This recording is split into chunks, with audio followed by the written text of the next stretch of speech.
Hi, and welcome to another episode of Drinking with the Stars. I'm the Raps, Jethro Netadog, and we're here at Riviera 31 at Sofitel Hotel in Los Angeles. I'm joined by the stars of NCIS LA, Eric Christian Olsen and Daniela Ruah. Hello. Are you eating your orange? No. Did we not feed you enough on set? Yeah, we need to. You're giving a beautiful intro, and she's gnawing away on her orange like a rabid monkey dog. All right, so this is from at KRC 1977. That's my mom. We've seen Kenzie's backstory. Now, how long before we get to see Deke's past? Hashtag still waiting. Hashtag, is that what they hashtag? Yeah. That's very clever.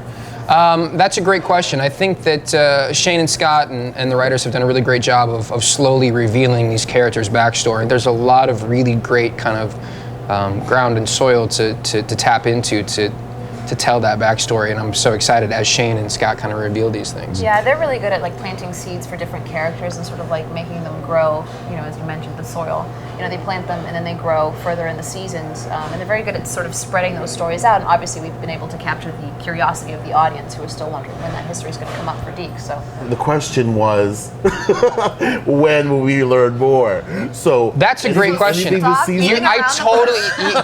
was such a great politician. The bottom line is we never know anything because they don't actually tell us anything. No. This year I think Deeks goes back to LAPD based on some mistakes that he made, and I'm sure that's gonna be a kind of pivotal episode, not only for him but for Denzi or whatever this relationship is. Denzi. And also I think that's gonna reveal kind of flaws in his own character based on his past. And I think most of the stuff that he hangs on to and is unable to not recreate the cycle of his own kind of relationship with his father is going to be sorted out in some of those episodes later this year. Right. All right, cool. Moving on. This is from at 974LK. That's my cousin. 974. I know you. I know Say hi. She's on Karine L. She's a survivor. Yeah, she has the I know her. cancer. I know her. I know you. All right. So she says, you shot your 100th ep! Exclamation mark. What was the funniest and most difficult moments for each of you? I'm going to be a little bit cheesy, and I think that it got really fun when you joined. Oh. I'm going to be honest with you. Oh my god. We don't know how to handle each other's compliments. No, that's a wonderful compliment, and I appreciate it. It got, you know, Congratulations, I think things are buddy. building up, and I think that when you first hire a cast, you're trying to find the ground, you're trying to find the energy, the chemistry, and once you start adding pieces, things kind of come together. And I think things got really fun when you joined and when Renee joined. I think towards the end of season 1. For me, things got really fun when Kenzie's character went to Afghanistan. Oh, screw you. Basically when I left for 3 months. Yeah. She was gone for 3 months. I had free reign to do whatever. My favorite scene to do was the scene in which after Deeks is kind of recovering from his own, kind of PTSD, and he's not sleeping and he hasn't slept in weeks, and Kenzie comes over and she brings Chinese food. And it's this great delicate scene where a lot of times you'll just play the sadness of a scene or you'll play the banter of a scene, but very seldom do you get to play so many kind of ups and downs and turns in a scene. And that, from start to finish, is kind of my favorite scene that we've done so far, because it's such a delicate dance of these two very wounded characters just trying to find peace, with each other and with themselves.